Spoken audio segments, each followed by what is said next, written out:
My God, I hate drugs.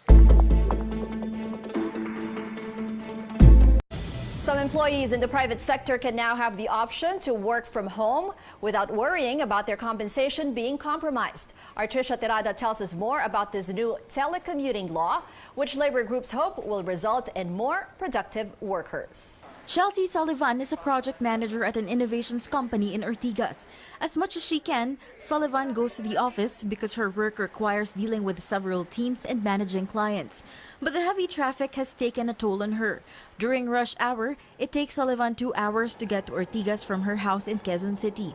To avoid the rush hour, she leaves home late in the morning and returns at past 7 in the evening. Whenever she can, she works from home. Sometimes I just need a break.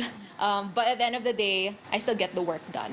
That's what's most important, integrity in everything we do.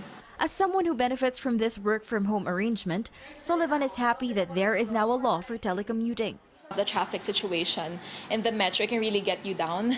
It's really tiring, it's really taxing. At least to have that option, of course, it shouldn't be abused or anything, but at least to have that kind of option would be good because you're able to manage your well-being. Sullivan is grateful that even before the law, her company had already allowed its employees to work from home. In case of inclement weather or strikes or the like, we allow people to telecommute. Or if, let's say, they have personal problems, we have allowed people to work from home. They even have their own technology for monitoring and measuring the productivity of their employees. It was very clear what are the outputs expected of you. And since it's a give and take thing, so they deliver. Under the law, an employer in the private sector may offer a telecommuting program or a work-from-home setup, provided that the minimum labor standards set by law are met. These include compensable and minimum working hours, overtime, rest days, and leave benefits. But this may not be applicable to all companies. Maybe in the retail service, that's one major, in agriculture and manufacturing. So this is where the knowledge-based economy would really benefit. Labor group TUCP believes that this will result in more productive workers. You're not waking up early, you're not coming home late, you have more time with your kids, you have more quality time, you don't have the stress of commuting through Manila's traffic, and that translates into a worker who won't be sick, who will be absent, who will be spreading viruses at the workplace. It translates to a happier worker who will be able to clear more clearly and who will be able to produce products and services that are world-class. And that's our aim. Trisha Tirada, CNN Philippines. Most netizens are positive and hopeful about this new law. Facebook user Mzer Jackson says the option to work from home would help ease traffic. While this netizen hopes government employees can also have this choice. But Cesar Faustino Cardenas Jr. describes the new law as useless. He says it's a law with no teeth. Another netizen notes it's still the company that will decide the policy on this. This netizen agrees, adding that a work-from-home option would only apply to certain jobs. Despite this, Judith Biadang is still pleased, but calls on the government to address one important issue: make the internet connection stable. News that the Social Security system can't increase pensions this year, hitting members' hearts, especially senior citizens. Our senior correspondent Ina Andolong talked to one pensioner who badly needs the higher monthly allowance. Gamot ko na naman, 900 isang araw lang, dalawa. Lola Amparo is 82. Like most people her age, she has a lot of maintenance medicines. Amparo takes 8 different pills a day. In December alone, she spent 6,000 pesos just for medicines. And she says that's just the average. Pag nilagyan mo ng laboratory, maabot ng 10,000. Yung bato ko lumiliit, at saka yung yung high blood ko, yung diabetes ko. O kung talagang aanuhin pa yung pneumonia ko, palagi bumabalik eh. One of her prescribed painkillers costs 54 pesos a piece. She was told to take it 3 times a day, which means that alone would cost her almost 5,000 pesos a month. It's heavy on the pocket, especially for retirees like her who are financially dependent on their kids and grandchildren.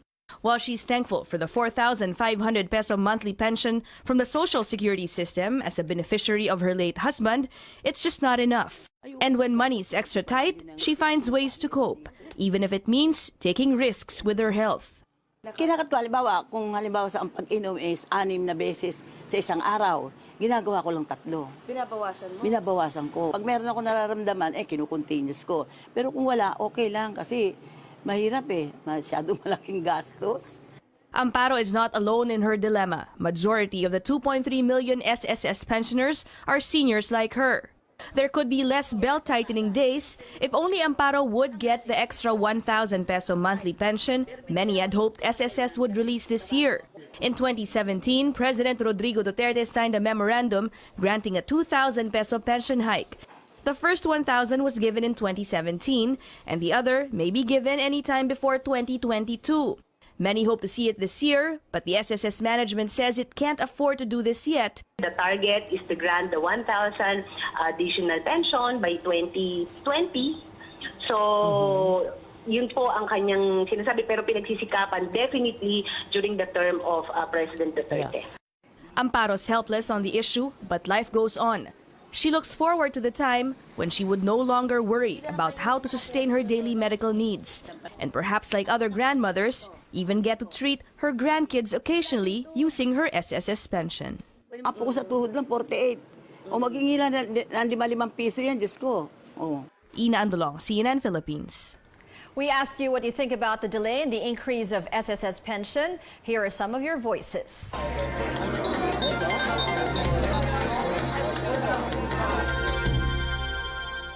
Bakit ganun? Dapat ibibigay nila yun kasi kailangan ng mga pensyonado. Malaking bagay po yun sa mga nagpe-pension po. Na-expect kasi ng mother ko yun na mabibigyan pa siya ng additional 1,000 kasi SS pensioner na siya, matagal na rin. So sana ibigay na siya. Sana naman ibigay nila para makatulong sa kagaya namin mahihirap. Pandagdag gamot din. Sana naman ibigay.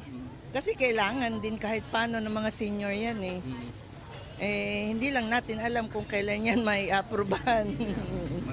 Sana maaprubahan Mr. President.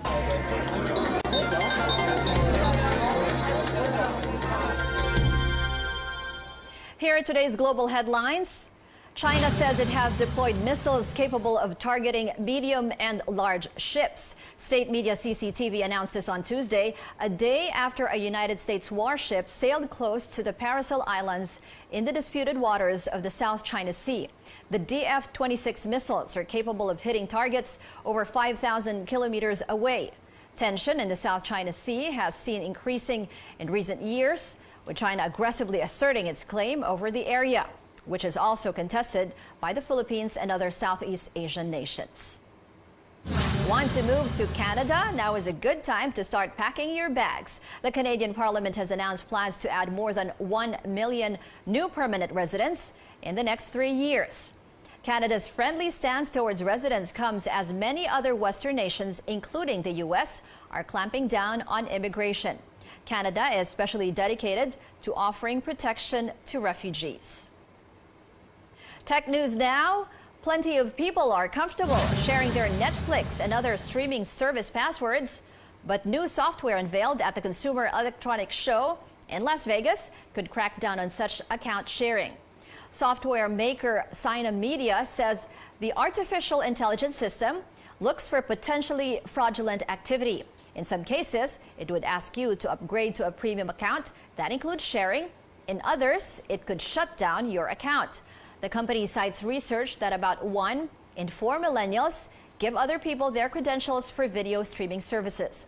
The company says the system is already being tested and will be offered to streaming services like Netflix and HBO. South Korean tech giant Samsung is announcing its next flagship phone next month. The company posted its video invite on social media saying its next Unpacked event will take place February 20th. The video also teases what may be the upcoming phone's new display. Samsung is expected to announce the Galaxy S10 at the event.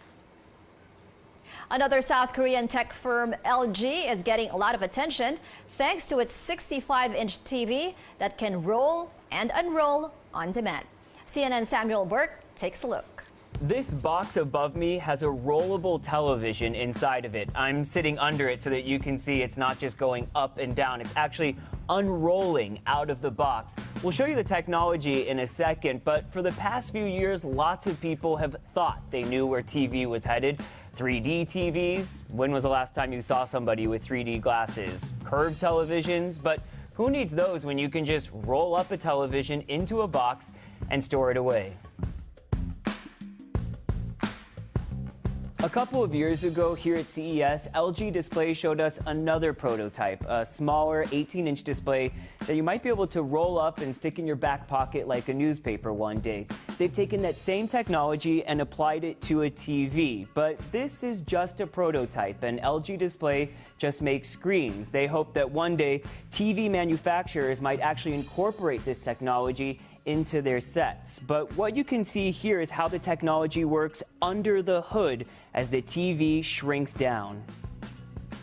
So what's the point of having a rollable television? You can tuck it away when you're not using it, but LG Display thinks you might actually want to use your television at different heights. Maybe just to know what music is playing in the house or what the weather is. But they also think you might want to use a super wide format like we're used to in movie theaters, or possibly just watching it to watch television in the format we've all become accustomed to. Imagine that.